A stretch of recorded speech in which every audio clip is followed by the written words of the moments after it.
boats. They're perfectly adequate for crossing from one bank of the Nile to the other.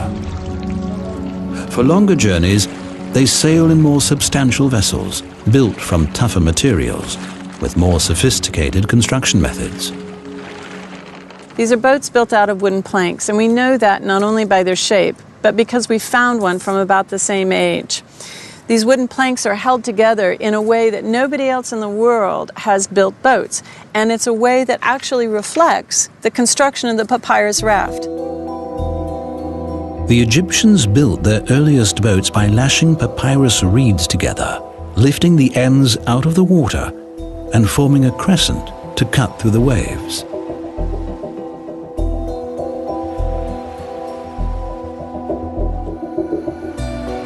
A straw roof gave shelter, and oars steered.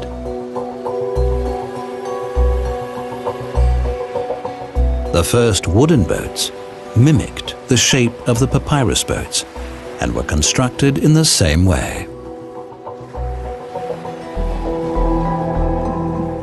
Wooden planks were sewn together with straps made of grass or papyrus.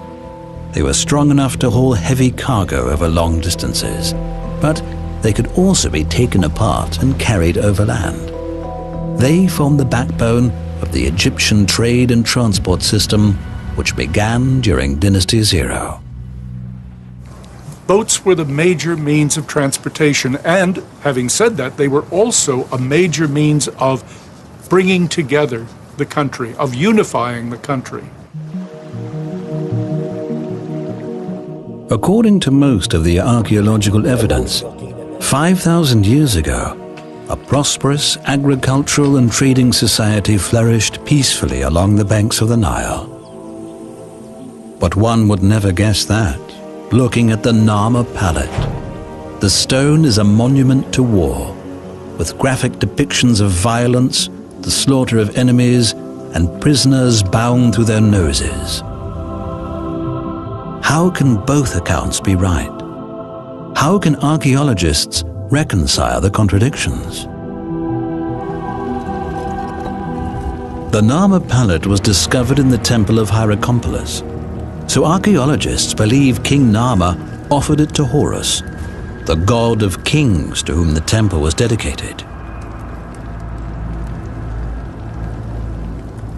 The palette proclaims that Narmer, the unifier of both lands, laid the foundation for a great future.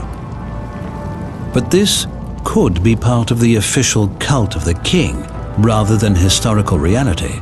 Narmer's great battle could be a metaphor or an exaggeration. In Cairo, Belgian Egyptologist Stan Hendricks is allowed to examine the Narmer palette for the first time in 100 years. The tiniest detail could provide clues about events of 5,000 years ago. He and his team assessed the data in their research facility in Belgium. Perhaps some overlooked detail could solve the great mystery that has confounded Egyptologists for decades. Is the Narmer palette, does it refer to historical facts, or is it only a symbolic representation of the power of Egyptian kings and of the violence that is related to this power? But even with precise copies of the reliefs, the images remain cryptic. There's a figure with papyrus growing out of its back, the enemy, but we still don't know anything about him apart from his name. Yet the weight of the evidence, Hendricks believes, suggests that the war really happened. There are too many details referring to apparently specific places, a specific person who the name of his principal victim is mentioned. There are too many of this kind of details to accept that it is just a purely symbolic representation. In his headquarters in Abydos, Professor Günther Dreyer searches for evidence among the fragments he has excavated. Most of these ivory and clay tablets refer to shipments of oil and wheat. But the oldest of them has some special information. It dates an oil delivery to a specific year. The year that Narmer defeated the papyrus people. This tiny piece of clay has rewritten history.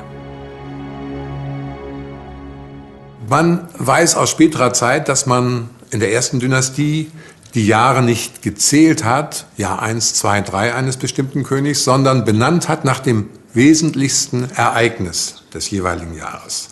Und dieses Täfelchen ist das erste überhaupt dieser Art. Und da wird eben dieser Sieg über die Papyrusleute genannt. Proof at last that descriptions of violence and warfare from Dynasty Zero are more than simply mythical.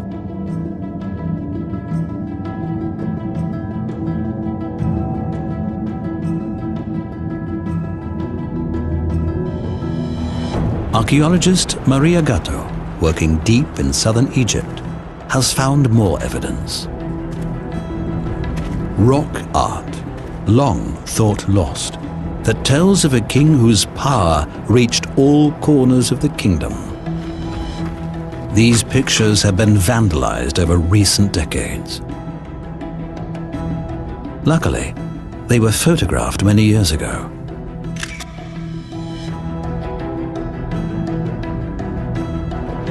To study the pictures better, Maria Gatto has transcribed them onto paper. The drawings show an impressive, sweeping royal procession. There was a king with the white crown and a stick. Then there was a fan bearer behind him, and then there was a dog in the center. So because of this iconographic connection with the Narmer palette and because of this presence of the dog, we're wondering if this king might be Narmer. Perhaps King Narmer wanted to impose his authority here too, far from the center of his power. Many other similar depictions have been found across the region, a reminder of who was in charge. And so it seems likely that King Narmer did unify Egypt by force. When the North refuses to succumb to the rule of the South, King Narmer plans for war.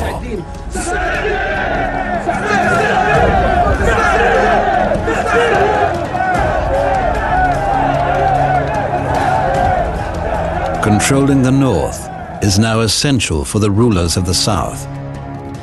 As their prosperity and population have grown, so has Southern demand for luxury goods that can only be supplied via the Near East. Die Handelswege, die aber am Delta entlang führten nach Vorderasien in den Nahen Osten, waren gefährdet. Ich glaube, der Hauptgrund für das Ausgreifen, für dieses Ausweiten der oberägyptischen Macht nach Unterägypten war die Sicherung dieser Handelswege.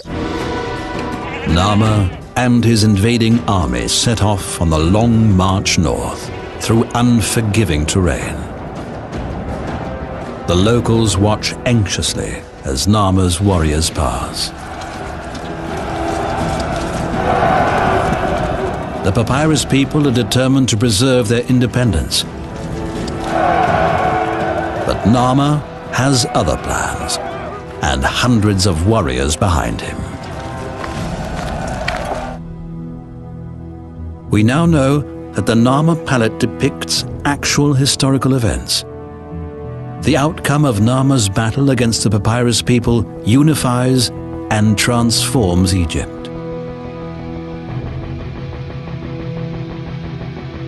This is one of the first great battles ever recorded. Somewhere in the Nile Delta, 5,000 years ago, King Narmer's royal forces of the south clash with the principalities of the Delta to the north in a battle without mercy. At stake is the independence of the northern people. But eventually, Narmer and his army triumph.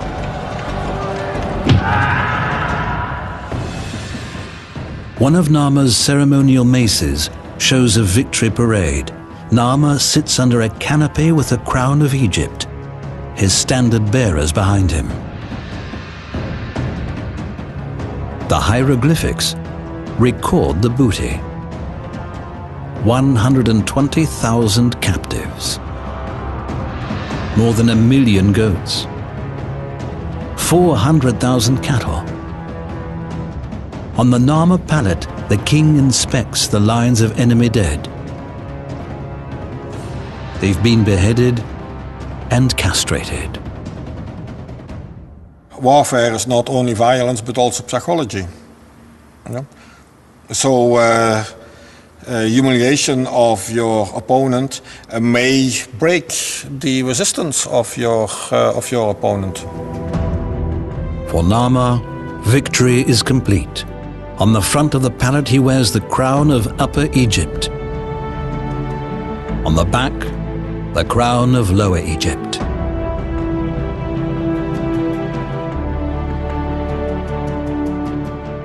King Narmer has finished what his predecessors began, the unification of the empire. And to symbolize that unity, the two crowns of Lower and Upper Egypt are combined into one. From now on, and for at least 3,000 years to come, every pharaoh will wear it. Something truly new has begun. Die Regierungszeit des Narmer bildet einen Wendepunkt in der ägyptischen Geschichte.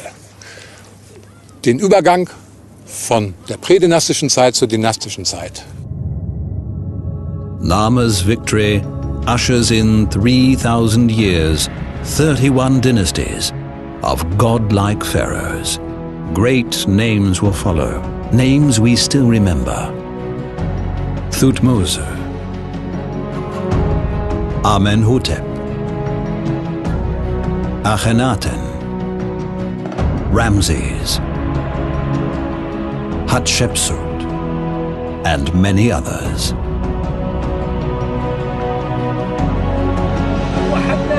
At last, the lotus of the south and the papyrus of the north are linked.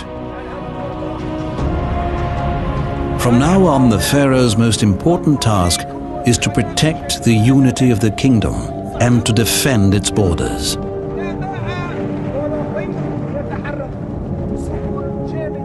Egypt has become the first territorial state in history, the first empire. Before long, the country subdivides into administrative districts, the nomes, 22 in the north, 20 in the south. When King Narmer dies, after a successful reign, the entire country mourns. In Abydos, Narmer's body begins its final journey. Even here, at the time of Dynasty Zero, the people of Egypt believe that death is the portal to eternal life. Mummification is important, but not yet perfected. Beneath the desert sand, an eternal home receives the crudely preserved body of the founder of the kingdom.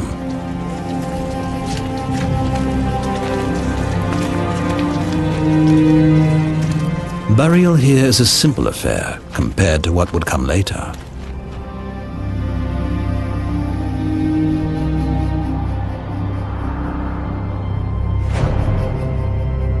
The end of Narmer's reign marks the beginning of a new era. By the next generation, royal tombs are growing considerably larger. At Abydos, construction starts on a new cemetery area. The necropolis of the first pharaohs of a unified empire. Die Energie, die vorher in die Unterwerfung Unterägyptens ging, war nun nicht mehr erforderlich. Die konnte woanders hinfließen. Und hier fließt sie in Architektur. The kings, now pharaohs, are no longer obsessed with war, but with eternal life awaiting them in the beyond. And so they turn their architectural ambitions to the construction of tombs.